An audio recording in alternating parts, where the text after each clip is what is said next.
آل Pakistan local government workers federation, جہاں سندھ بھر کے، پنجاب کے، بلوچستان کے، کے پی کے یعنی کہ بلدیاتی ملازمین جہاں جہاں موجود ان کے جائز حقوق اور مراد کے تحفظ کے لیے حرکت میں رہتی ہے، وہیں آج پنجاب میں وزیر اعلیٰ ہاؤس میں پہنچ کر بلدیاتی ملازمین کے 15% ڈسپنسری الاؤنس کے سلسلے میں ایک اجلاس میں شرکت کی۔ لوکل گورنمنٹ کے تینوں فیڈریشن کے قائدین اور سینئر صوبائی وزیر کے درمیان اجلاس میں اہم پیش رفتی ہوئی۔ بلدیات کے تینوں ملک کی لیبر فیڈریشنوں کے لیڈران، مرکزی secretary general all Pakistan local government workers federation Malik Naseeruddin Humayun, Malik صدر مرکزی صدر all Pakistan municipal employees federation جناب محمد خالد علوی، آل پاکستان بلدیاتی ورکر اینڈ اسٹاف فیڈریشن کے مرکزی صدر گل نواز خان سواتی نے وزیر اعلیٰ سیکریٹریٹ میں سینئر صوبائی وزیر پنجاب میاں محمد اسلم کے ساتھ 15% ڈسپنسری الاؤنس کے لیے ایک اجلاس میں شرکت کی۔ اجلاس میں اہم پیش رفت ہوئی ہے اور ملازمین کو جلد خوشخبری کی نوید بھی سنا دی ہے۔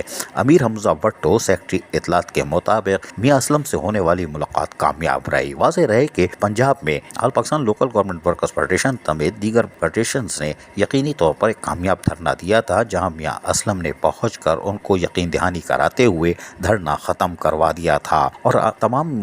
منتخب یونینز یعنی کہ all Pakistan local government workers federation ہو یا all Pakistan municipal employees federation یا آل پاکستان بلدیاتی ورکر اینڈ اسٹاف فیڈریشن، ان کے رہنماؤں نے جہاں آج میاں اسلم سے ملاقات کی، وہیں پر خوشگوار ملاقات میں یقینی طور پر ان کا کہنا تھا کہ بلدیاتی ملازمین ہو یا دیگر ملازمین، ان کے مسائل جلد ہوں گے، اس کے لیے جلد خوشخبری دے دی جائے گی۔ عزیز عارف، KBS بلدیاتی نیوز۔ ایسی خوبصورت ویڈیوز فیوچر میں حاصل کرنے کے لیے ریڈ بٹن پر کلک کر کے اور بیل آئیکن کو پریس کر کے ہم سب کے سبسکرائبر بننا مت بھولیے۔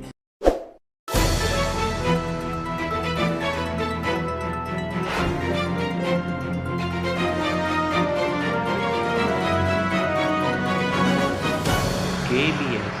بلدیاتی نیوز۔